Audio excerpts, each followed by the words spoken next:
Thank you all for being here. It's great to be here in No Studio again. Really appreciate you inviting us to be here as part of this. Thank you all for being here to watch, United States of America with us.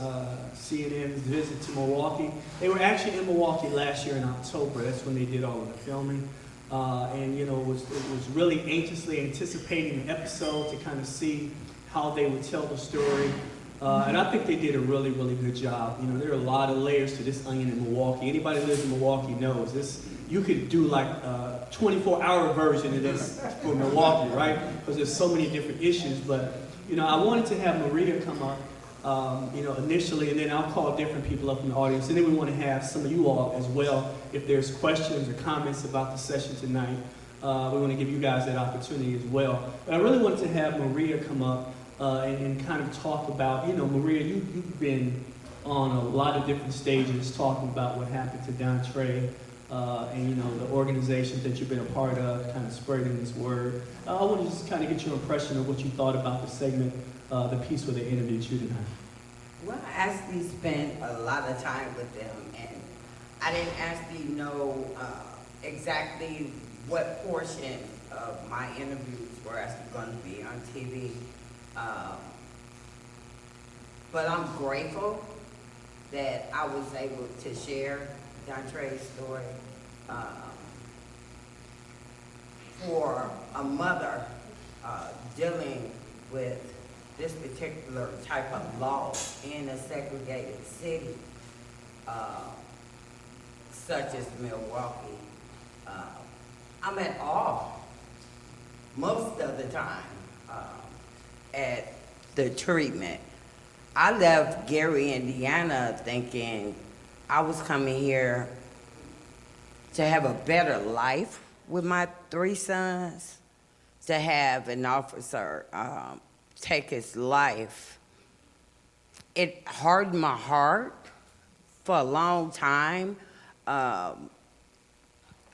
I remember the stories my grandmother used to tell me. She was born in the 1900s, and she worked in the cotton fields, the sugar cane fields, was abused and sexually assaulted by the man that she worked for, and his son is my great-grandfather.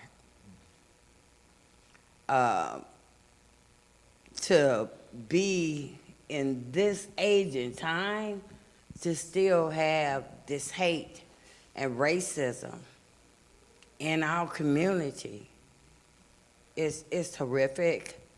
So it's important that these stories continuously keep being told. It took Dontres to die for me to wake up, because I always felt like I'm not affected by what's on the news or what happened to Derek Williams until I was pulled into a fight. So now me and my family, we get up every day with the will to fight for other families, for other loved ones that's being shot. I get an alert when a police officer is involved in a shooting, and I get 4 to 5, sometimes 6 a day on the weekend across the United States. We've actually have almost lost 5,000 people, and we ain't even halfway through the year. So it's important that we get these platforms. We partner with different organizations to make Martin Luther King's dream a reality. One of the things I find very interesting about kind of the story of Dontres and kind of what happened with you is that so often we've had wonderful things that have come out of tragedies. People do their life different after a tragedy happens, it really flips your world upside down, right? Absolutely. And depending on kind of who you are and the support system you have around you, that will determine whether or not that really just kind of tears you down or if it builds you up. And I think that you and your family are a great example of how you've been able to take that, really tragic event, losing Dontre, and to really build something very special. And, I've talked to a lot of people around the city about the Dontre case, and it amazes me how few people know what happened to Dontre that day. Absolutely. How few people know that the police were called multiple times. How few people are aware of exactly what happened. Even though it's been on the news, multiple times, it just shows me that people really don't pay attention, or maybe they just don't really care. Well, what's your experience in terms of interacting with people since it happened, Maria? Well, when speaking with people, or I tell people who I am, or people wonder why I'm speaking at events, and I tell them Dontres Story, the first thing they say is, well, he hit the officer. And like Michael Bell said, the first narrative that the media put out is what's in people's head. So they don't think no further than what they hear. And our chief actually said that they're responsible for the mentally ill people in our city because the families throw them away and don't want to be bothered with them. And that's what people actually think in Dontre's case. And I've spoke numbers of times. We marched for 180 days, and people still think that we got rich off of Dontre being killed after Dontre beat up the police. Yeah, as I kind of think about, what you spoke about earlier about the number of times that police kill people, if people knew the real numbers, the actual number of times that people are killed by police, from year to year, the numbers are about the same, but the rates of people being killed, typically blacks are at the highest rate, but I think the year before last, Native Americans at the highest rate. And what I tell people is it's not necessarily just this idea that blacks are overrepresented, that Latinos are overrepresented in a lot of things. We talk about overrepresentation, but what we never talk about is the underrepresentation of white people. And why that's the case. And they started off the program by showing this young white guy who literally shot a police officer's weapon and lived to talk about it, right? And got probation. And it infuriates me when white people try to justify police killing unarmed people. It's like, listen, you guys are trained to use your weapons, all of the weapons, whether it be the taser, the service revolver, whatever it may be. You are trained professionals, and you claim to be in fear of people, first of all, who are not trained, and secondarily, people who are not armed. That's telling me that if that's the excuse that you use, there's a reason for it. And I tell people all the time that the reason that they use that excuse is because the U.S. Supreme Court has given them the ability to use that excuse that they fear for their life or the life of some civilians. And they basically have a free pass to kill anybody. And in almost every case, it's justifiable, even when we have video of it, right? It's justifiable. And it's so hard to convince white people in general that, listen, you don't have to do anything wrong to get killed by the police. Right. You can be just an innocent person sleeping in a park bench. Right. And it just amazes me how when you have to justify the fact that your loved one died unnecessarily. You have to explain to people that it really just, it makes me angry that you have to continually tell people these things because their level of ignorance about what actually happened. And that's what it is ignorance. I'm in 12 different mother organizations where we help grieving moms deal with the loss of their loved ones. And even in these organizations, we literally, the black moms, we have to actually decriminalize our dead children to these women to get empathy from them.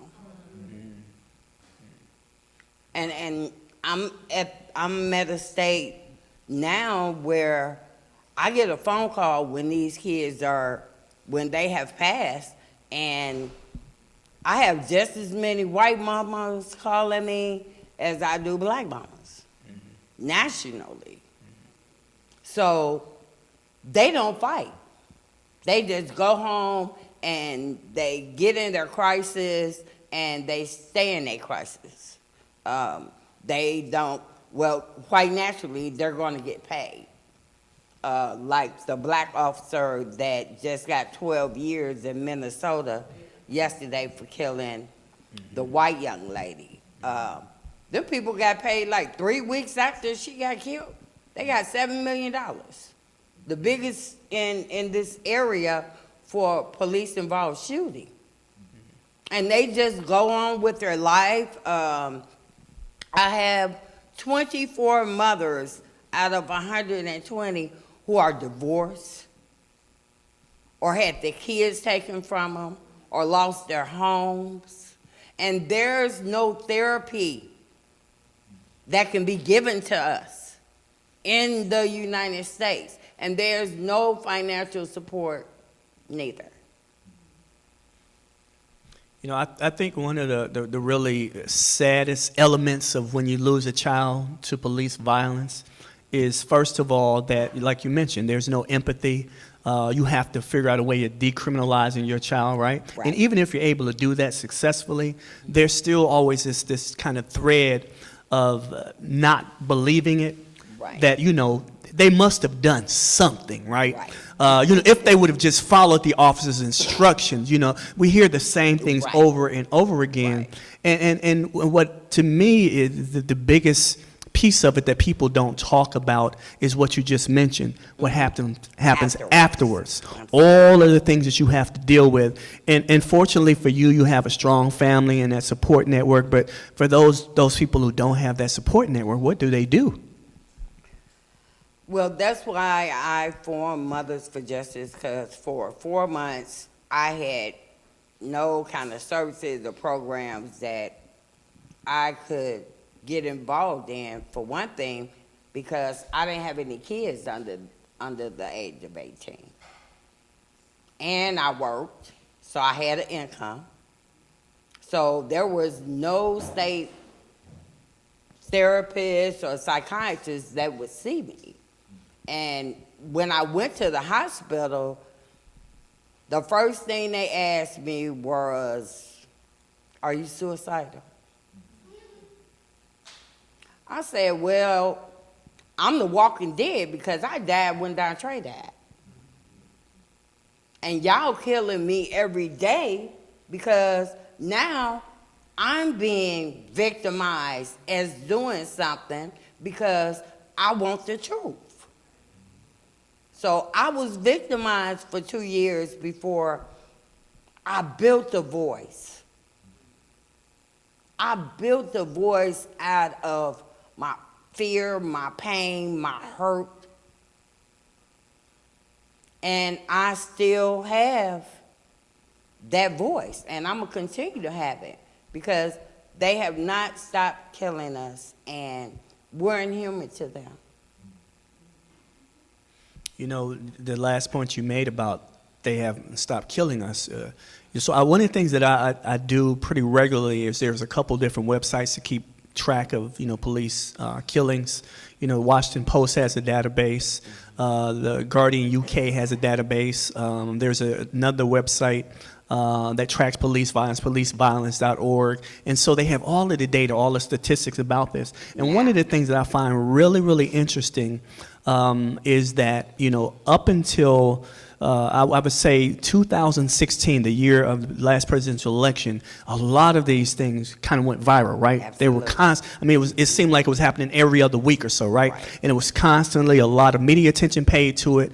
But somewhere along the way in 2016, we stopped paying attention because now we don't have these viral sensations. Even though they've been happening, even though there have been videos of these things happening, we don't see them in the national news. We saw, really, I mean, you think about 2017. I think there was only maybe one case that kind of was a national conversation about it. None last year, right? Other than Laquan McDonald in Chicago, but that happened previously. But I think that as I paid attention to it, I've noticed that the attention that was paid to it by the media in particular has died down, right? Yes. So there's a different level of understanding of it. People almost kind of think like, oh, it must be It's better now, normal. right? The No. Black Lives Matter movement raised awareness of it. You know, there's viral videos, conversations, all of these things, and it's not happening the way it used to. But the reality is, it's still happening pretty much the same as it always has, and we've lost sight of that because we don't shine the same level of light on it. So what I want to do next, Maria, is to see if anyone in the audience has any questions or comments for you before we bring up the next person. So anybody, feel free. Okay.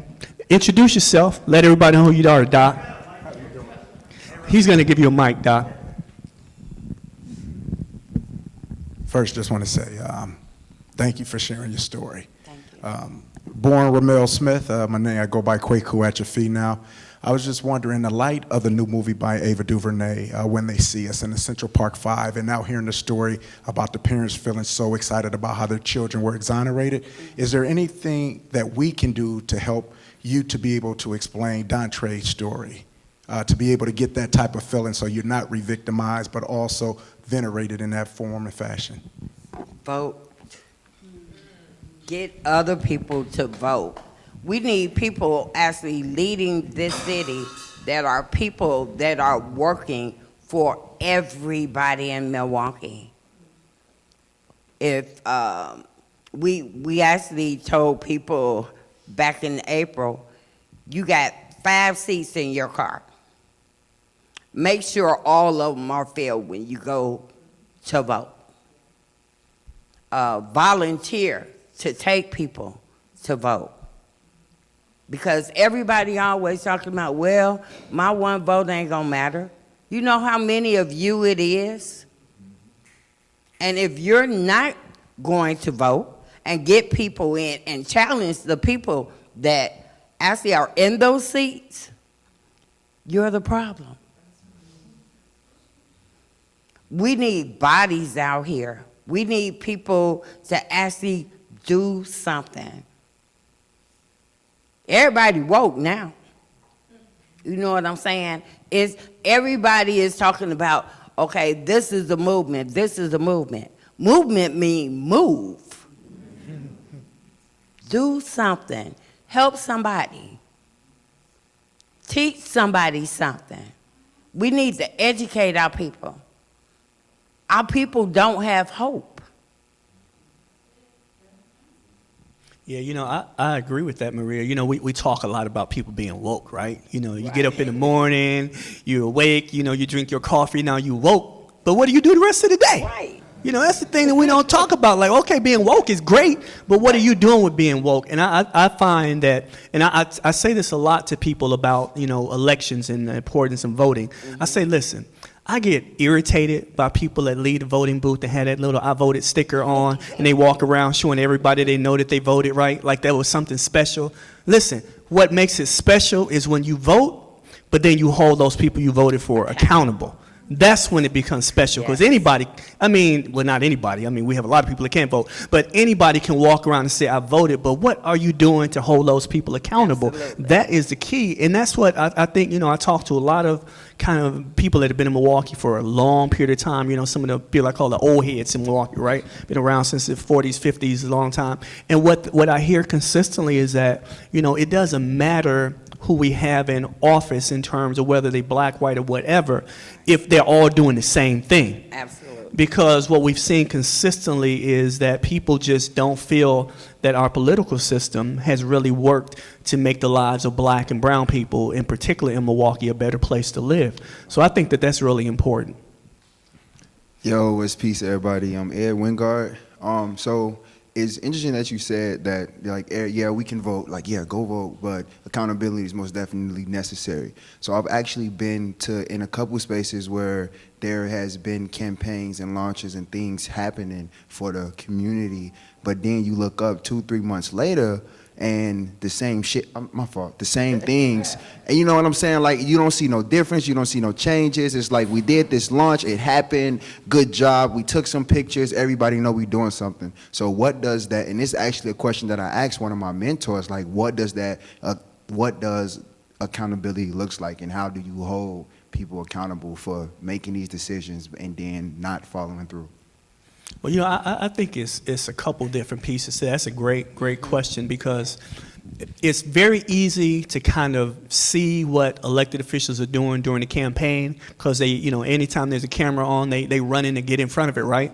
And we hear about, you know, the election results and who won and all of these other things. But we really, the light is taken off of them after that, right? And people that are working to kind of hold them accountable, the work that they're doing to hold them accountable, the work that they're doing to track their voting record and things of that nature, those aren't things that are splashy. Those aren't things that people are interested in. Those are not things that are going to be on TV, or people are not going to really engage in a lot of conversations about it. But there are a lot of people that do that work, though, but they do it in a very quiet way. And that's why I always say that in order for us to really to get to where you want us to be, right, where it's like we holding you accountable and we can actually tell whether or not you accountable to us, we really have to kind of build a model, I think, because I don't think there is a model. Build a model that allows you to track them, and then, you know, put them in the spotlight and say, okay, well, during the campaign you said you were going to do X, Y, and Z.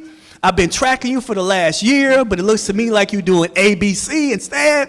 And just hold them accountable. Make them answer those questions, you know, because this is the thing about elected officials that people don't really think about. We elect you to represent our interests, right? Not your interests. We elect you to represent our interests. And so if you're only running whatever it is, your office that you're running to take care of things that you consider to be important, but you're not listening to your constituents anymore, then you're not representing the people that voted for you. You're representing your own interests. And so it has to be a model that I haven't seen anybody develop in a way in today's world where, I mean, we got social media. We can put you on you know, social media like instantaneously. We can call you out. I think we need to do more of that, hold people accountable in a public way instead of just doing it in a very private way. So anyone else have any questions or comments for Maria? I want to have Jared English come up next. Go ahead, sir. If we could get the mic to him. Let us know who you are. Hi, my name is Thomas Hafton. I just want to thank you for sharing your story and just, you know, just allowing us to kind of grieve with you. And I love the fact that you've gone from victim to activist. You know, you just, Mr. Jackson was just talking about, you know, the whole concept of being woke.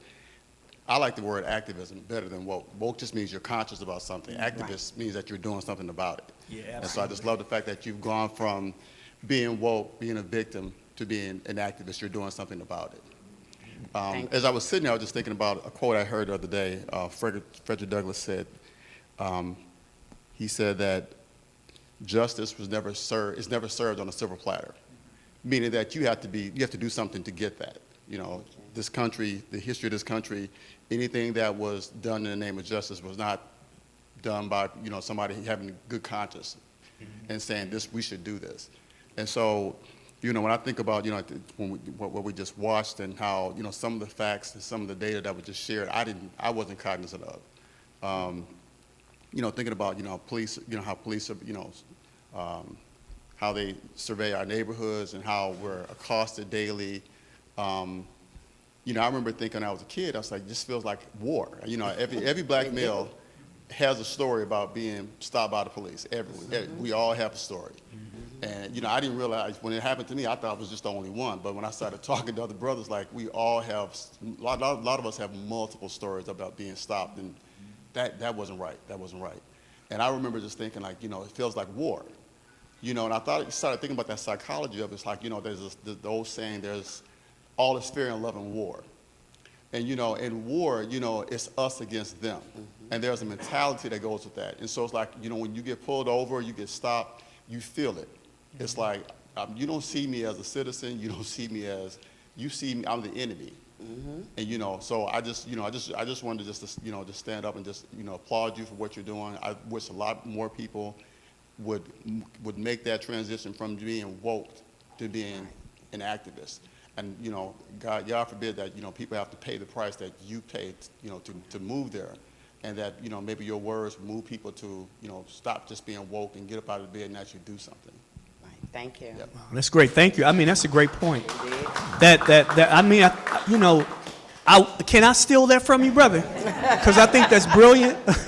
You know, it's this idea of we think that Milwaukee isn't full of activists, but man, there's tons of activists in Milwaukee. There's so many people that are out on the streets on a daily basis. I mean, you saw early on Vaughn Mays, you know, getting harassed by the white woman, and all he's trying to do is give some trick-or-treat candy to kids whose families can't afford. You know, it's a lot of people like that in the community that are kind of working in silos that nobody is shining the light on. So there are a lot of activists in Milwaukee, and you know, I want people to kind of understand that activism that you mentioned, that's been a part of our lived experience as African Americans since day one.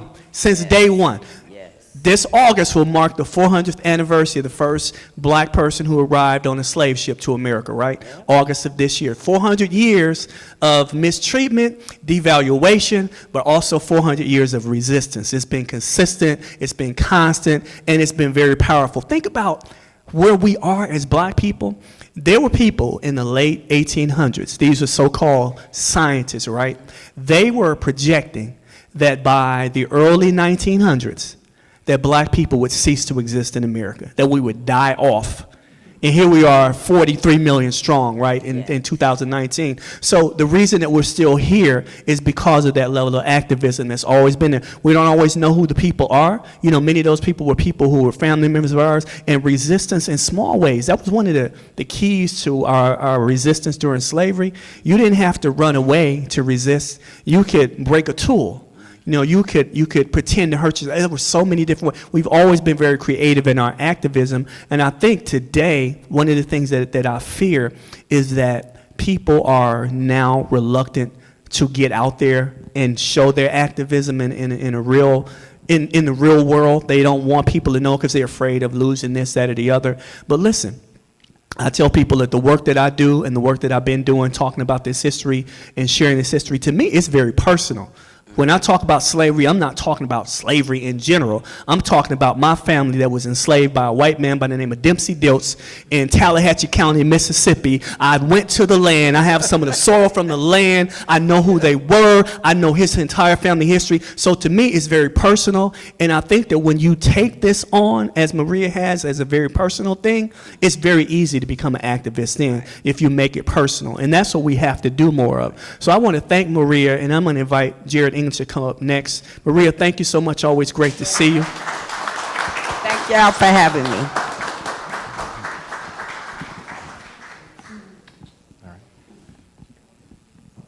Forgive me, y'all. I'm going to probably be coughing up a storm here. Sorry.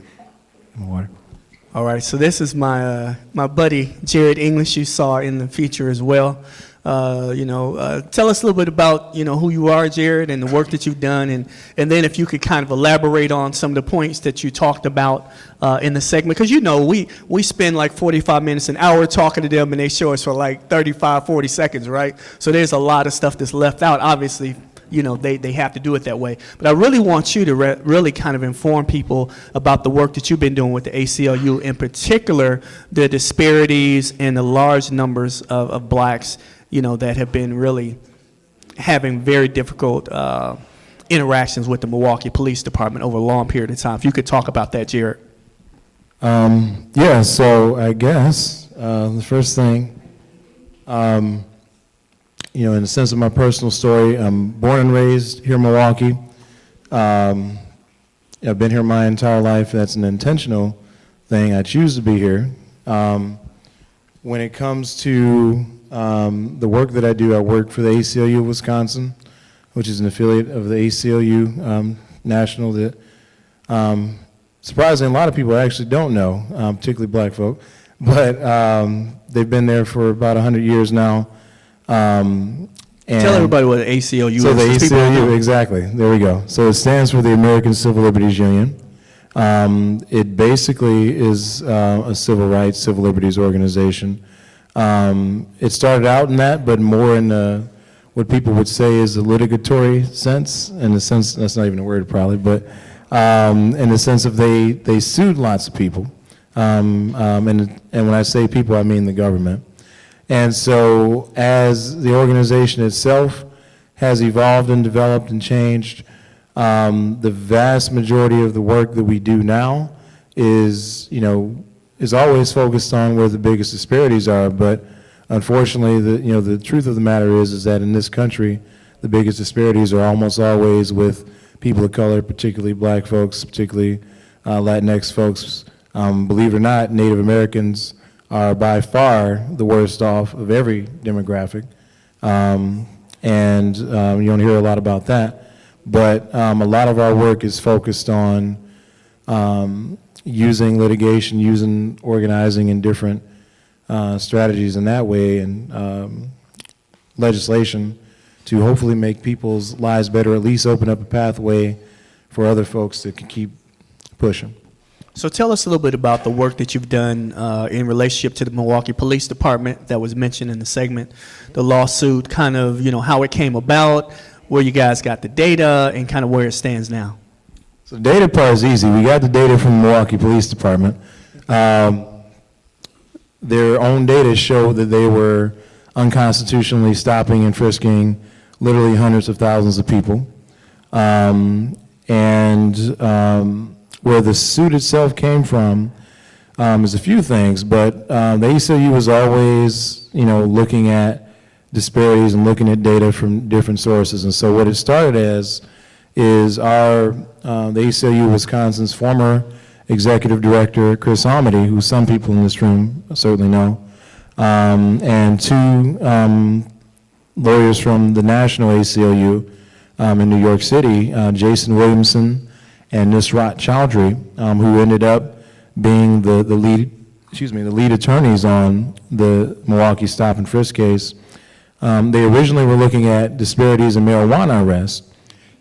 And so what they saw was that between black and Latino folks in regards to what they would call, and it's a little bit in the weeds, y'all, but second possession of, THC charges, which carried at the time, still do, statewide, a 3.5-year sentence in prison, potentially. I think it was a $10,000 fine and an automatic Class 1 felony. What they saw is that black folks and Latino folks were 600 and 400 some odd % more likely to be arrested for that particular infraction than white people. And so, like a lot of things, when it comes to systems, they're connected. And so what they decided to do was, start doing public records requests, start looking at things that were already available in regards to otherwise disparities in arrest.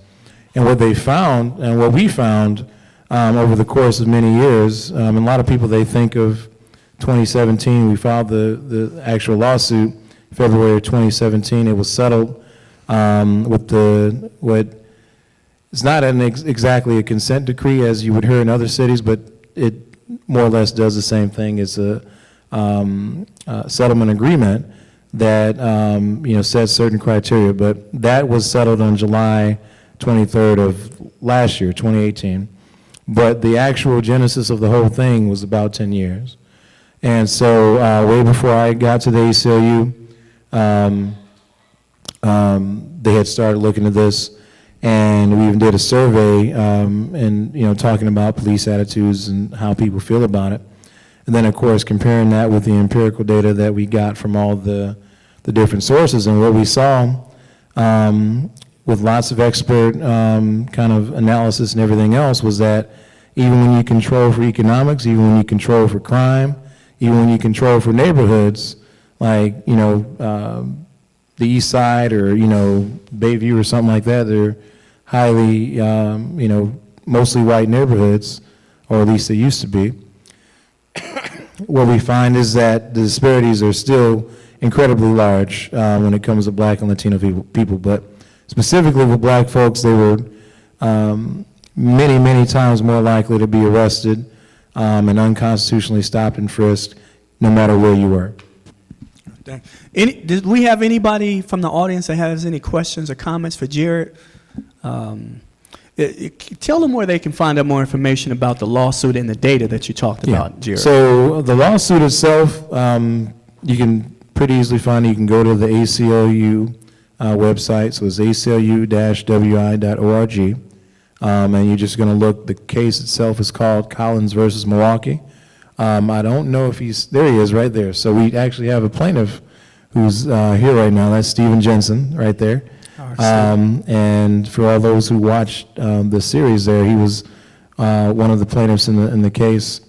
And as the gentleman said before, like when it comes to black men being stopped, people of color in particular, but particularly black men, you know, every single one of us in this room probably has a story or multiple stories. I myself got 5. And, you know, I don't have a record of any type. I worked for the ACLU, none of that matter.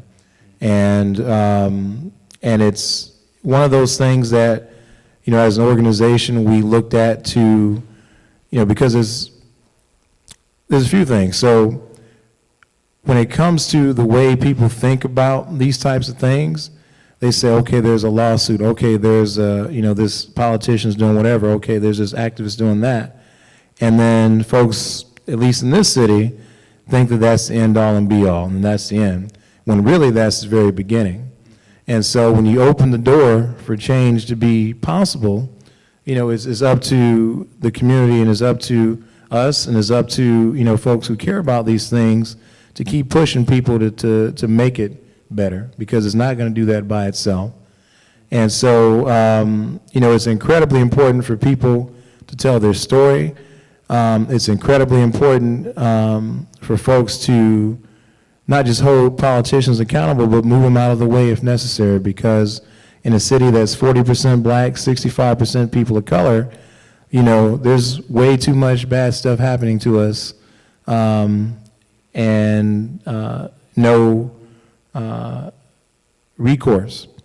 And, you know, some of that is our fault in the sense of we can't just give up. A lot of what we hear from young people is that it's not that they don't care. They very much care, because this is happening to themselves, their family, and everybody else, but they don't think where we are, the system that we got, can or will, or is any kind of imagination going to do anything about it.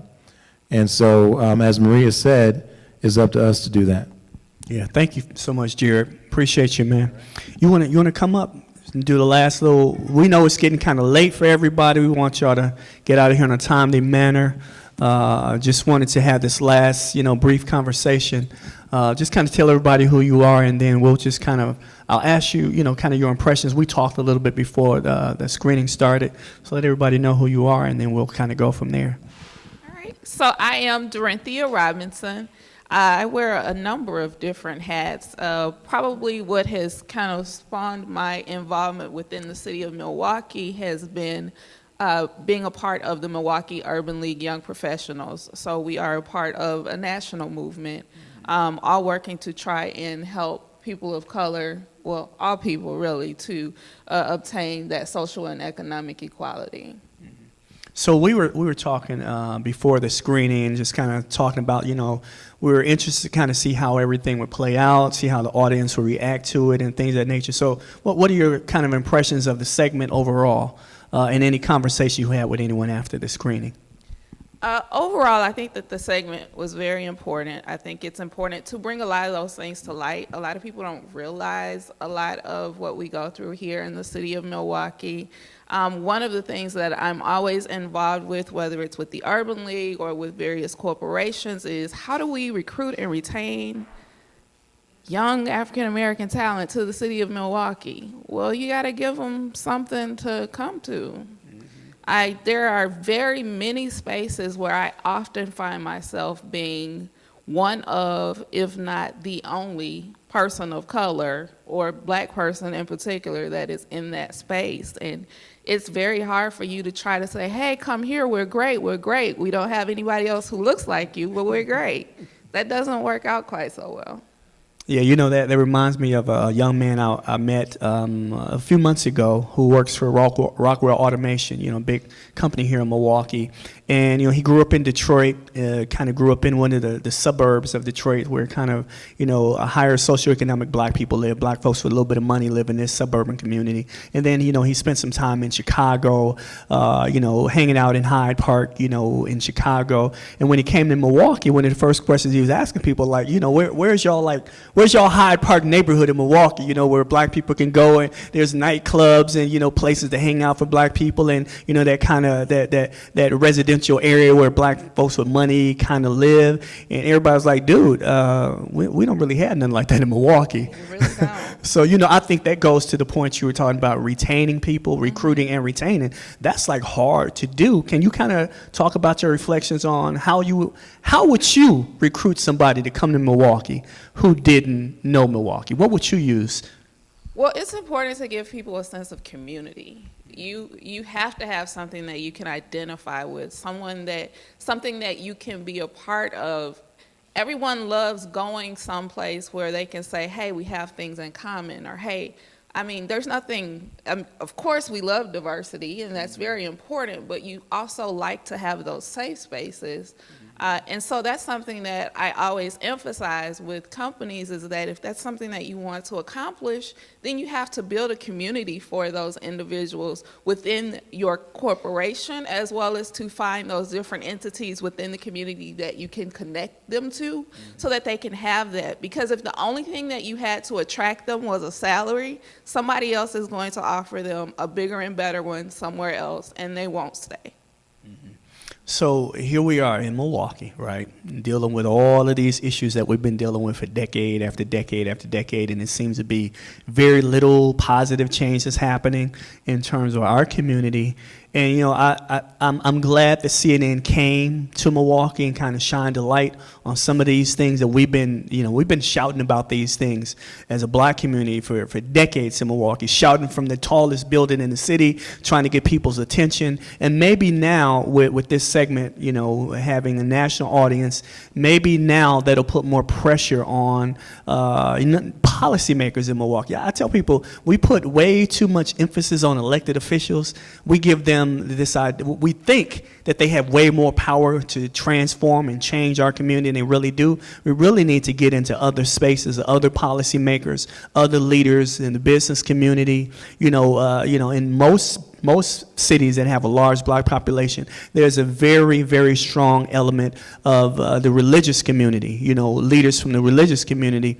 I don't think that we have a very strong leadership base, because you ask the average Milwaukeean who are the kind of religious leaders in Milwaukee, they can't really tell you who they are. So I think it's incumbent upon us to really begin to figure out a way to bring all of these policymakers and leaders together to sit down and say, listen, we know what the problems are, right? We've heard the data, you know, ad nauseum. You could quote the statistics, but okay, so now what are we going to do? Because that's what people are asking me all the time. When I go out and do presentations, people are like, okay, Reggie, so what can we do now? You know, what can I do as an individual? And I always tell people that to me, one of the best tools that we have available in Milwaukee is a very small organization called RID Racism Milwaukee, RID Racism Milwaukee, a small group, dedicated group to getting rid of racism and working on disparities. And one of the ways they do this, and I think it's a fabulous tool that they have available, is on their website. They actually have a calendar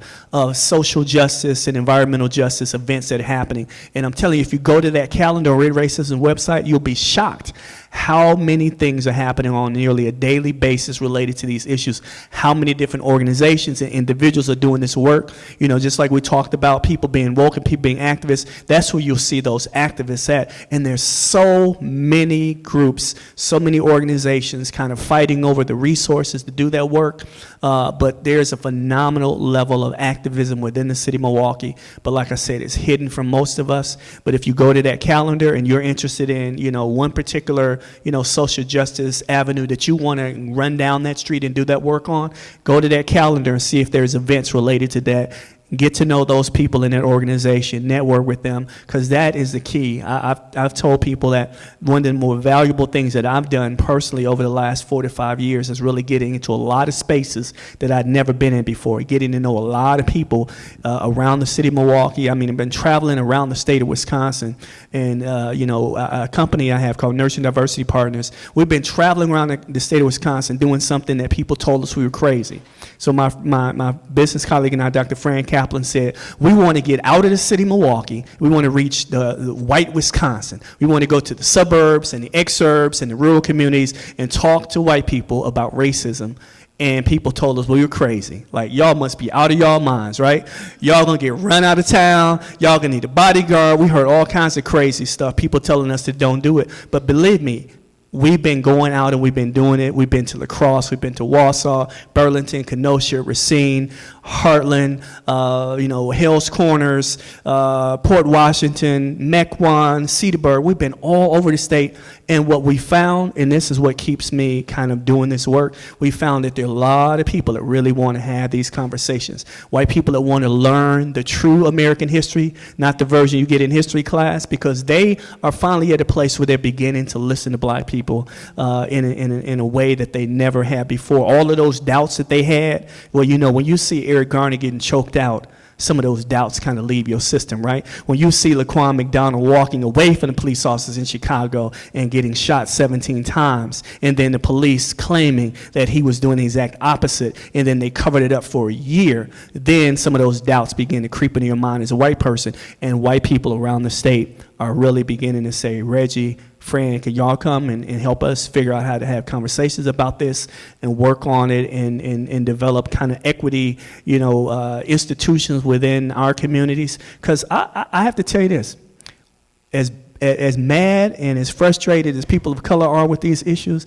as tired as we are of talking about it, as tired as we are of seeing these things happen consistently, a lot of white people are at that place too, y'all. You don't always see it because they're not going to tell you, but a lot of white people are really frustrated at the fact that these things continue to happen to communities of color, because not only does it make us look bad as a nation, but it also it makes them feel like a level of guilt, like I'm complicit in this as a white person, whether they're directly involved or not. And I think that they're at that place where they're like, man, we have to fix some stuff. There's a lot of bad stuff going on, and we have to work as a community, bringing people together across lines of race and ethnicity and all of these other things, and have these conversations. And I'm hoping to see more of that in the city of Milwaukee. I'm hoping that as we move forward, and as you mentioned, talking about these things is really important.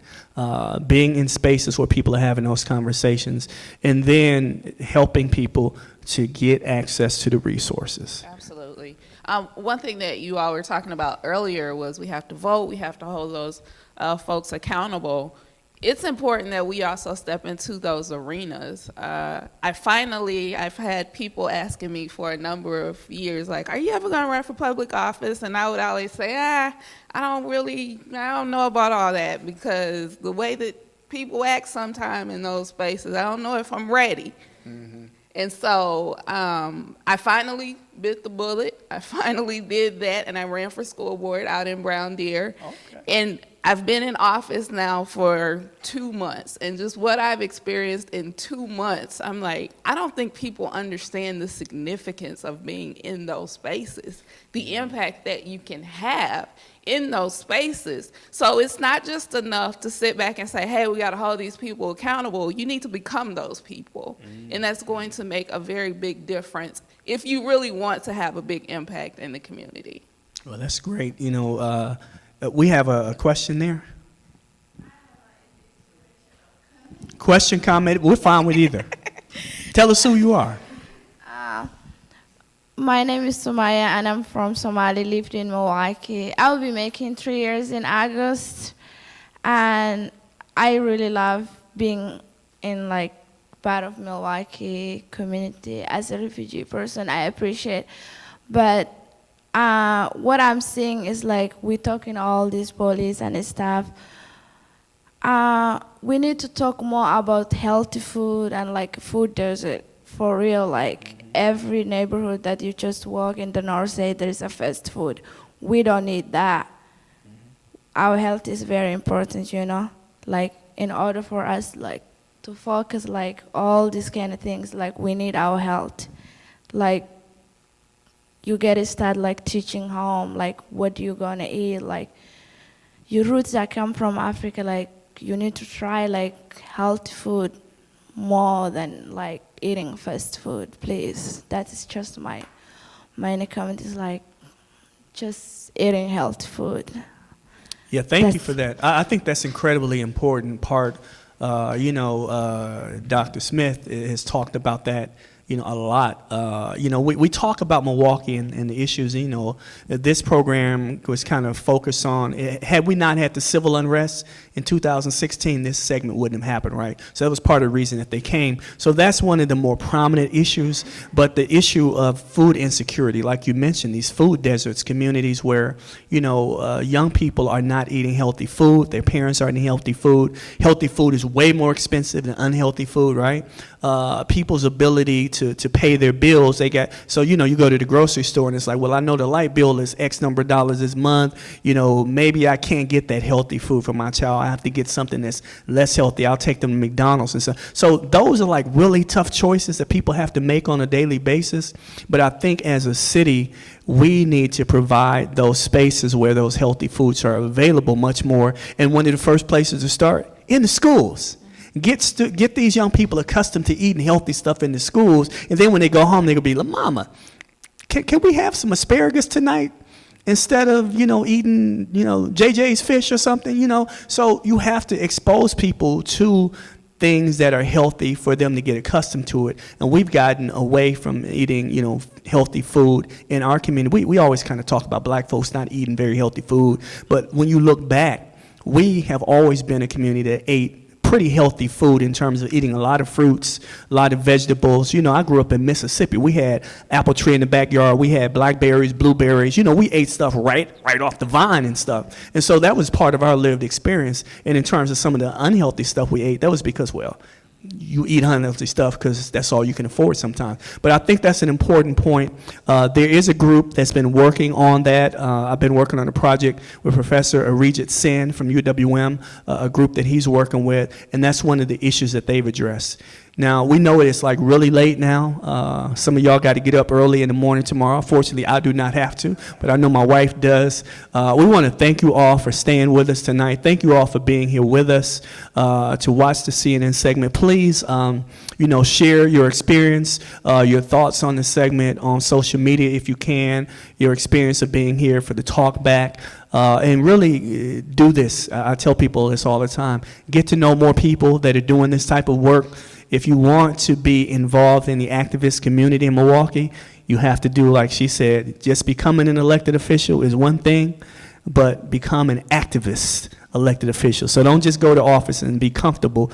Right. Begin to really advocate for your community, because that to me is why you should run for office, right? If you're not running for office to make major changes in your community, then why are you even running? So we want to thank you all. Thank No Studios again for the wonderful opportunity. Great, institution here in the city of Milwaukee that continues to grow, continues to reach out to the community, continues to do important things. And these are the types of organizations that we as a community need to take more advantage of.